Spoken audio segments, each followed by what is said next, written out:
La noche se consumió en un viaje interminable, sin vislumbrar aún la imponente muralla. Sophie, presa del cansancio y el insomnio, luchaba contra las pesadillas que la atormentaban. El recuerdo de aquella visión perturbadora la mantenía en un estado de desazón. Al fin, el vehículo se detuvo en un pequeño poblado. La aridez del paisaje comenzaba a ceder paso a una tímida vegetación. Unos pocos árboles aislados y matorrales secos bordeaban un lago de aguas tranquilas. «Hemos llegado. Bajen todos», bramó el conductor. «¿Dónde estamos?», preguntó Sophie con voz dubitativa. «¿En cómo?», respondió el joven a su lado. «¿Cómo?», repitió ella, confundida. «Sí, ¿cómo?». «La región de Lombardía. Mis hermanos vivían aquí», explicó el joven, señalando hacia el lago con un gesto de melancolía. «Oh. Disculpa», murmuró Sophie, aún adormecida por la falta de sueño. A la sombra de un sauce milenario, bañado por la luz plateada de la luna llena, se divisaba la silueta de una embarcación junto a la orilla del lago. «Apresúrense. Todos a la lancha», ordenó uno de los guardias con voz firme. En silencio, los 6 pasajeros observaron cómo los militares cargaban un par de cajas pesadas. Luego, entregaron a Sophie los salvavidas, indicándole con un gesto que los distribuyera entre los presentes. El lago los acogió en su seno, tragándose la costa en un abrazo de oscuridad. Las tenues luces de las casas se desvanecieron como luciérnagas en la noche, dejando solo el sonido regular del motor de la lancha. Durante más de 2 horas navegaron por el inmenso espejo de agua, mientras la temperatura descendía gradualmente, obligándolos a buscar refugio en el calor humano. La lancha redujo su velocidad y, con un giro brusco, se adentró en una estrecha bifurcación del lago. La oscuridad se intensificó, y la posibilidad de una colisión con otra embarcación invisible en la penumbra les hizo contener la respiración. De repente, un grito de júbilo rompió el silencio, la muralla. Sophie, estirando el cuello por encima de una de las mujeres, logró vislumbrar la imponente estructura que se erguía majestuosa ante ellos. El resplandor de las luces que se proyectaban sobre su superficie la convertían en una visión celestial. Era hermosa. La emoción recorrió sus cuerpos como una ola, y por primera vez en mucho tiempo, una tenue esperanza se encendió en sus corazones.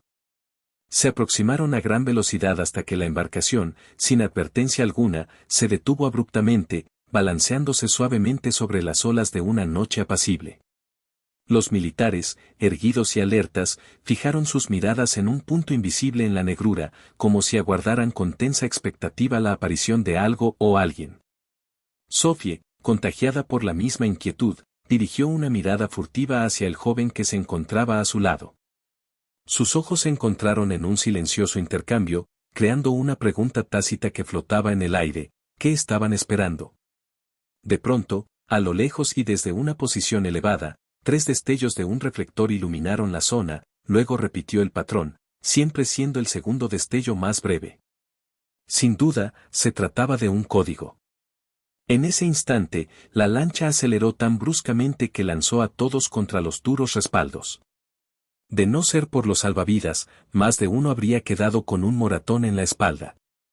Al atravesar la zona que había enviado esos destellos, descubrieron que se trataba de un puesto de control. Desde allí, podían supervisar las embarcaciones que cruzaban esas aguas. 2 militares armados los observaron pasar. No quedaba duda de que los centinelas habían sido sobornados en más de una ocasión. Después de unas cuantas curvas y contracurvas, detuvieron la lancha a escasos centímetros de la muralla. Uno de los militares se estiró y deslizó una tela inmensa del mismo color que la pared. Tras ella apareció una reja con barrotes tan gruesos como los mencionados por Yvonne. Parecía que tenía razón, ese acero sería difícil de cortar.